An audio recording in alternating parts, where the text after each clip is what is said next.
കേരള ഷോളയാർ ഡാമിലെ ജലനിരപ്പ് 2662.90 അടിയായ സാഹചര്യത്തിൽ വെള്ളിയാഴ്ച രാവിലെ 11-ന് ഡാം തുറന്നു. ഘട്ടം ഘട്ടമായി 50 ക്യൂബിക്സ് ജലം പെരിങ്ങൽകുത്ത് റിസർവോയറിലേക്ക് ഒഴുകുന്നു.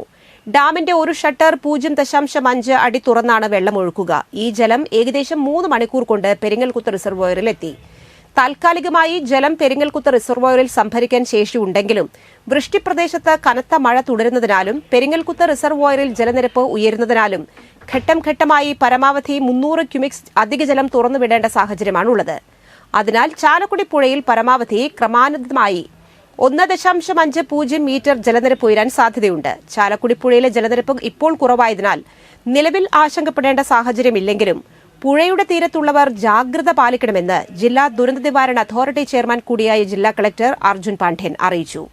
കുട്ടികൾ ഉൾപ്പെടെ പൊതുജനങ്ങൾ പുഴയിൽ കുളിക്കുന്നതിനും വസ്ത്രങ്ങൾ അലക്കുന്നതിനും ഫോട്ടോ എടുക്കുന്നതിനും നിയന്ത്രണം ഏർപ്പെടുത്തിയിട്ടുണ്ട്. ആവശ്യമെങ്കിൽ ദുരിതാശ്വാസ ക്യാമ്പുകൾ ഒരുക്കുന്നതിനുള്ള നടപടികൾ സ്വീകരിക്കാൻ നിർദ്ദേശം നൽകി. ചാലക്കുടി പുഴയിൽ മത്സ്യബന്ധനത്തിന് കർശന നിയന്ത്രണം ഏർപ്പെടുത്തുന്നതിന് ഫിഷറീസ് ഡെപ്യൂട്ടി ഡയറക്ടർ നടപടി സ്വീകരിക്കും. പുഴയുടെ തീരത്തുള്ള വിനോദസഞ്ചാര കേന്ദ്രങ്ങളിൽ കർശന നിയന്ത്രണവും സുരക്ഷയും ഒരുക്കാൻ ചാലക്കുടി വാഴച്ചാൽ ഡിവിഷണൽ ഫോറസ്റ്റ് ഓഫീസർക്ക് നിർദ്ദേശം നൽകിയിട്ടുണ്ട്.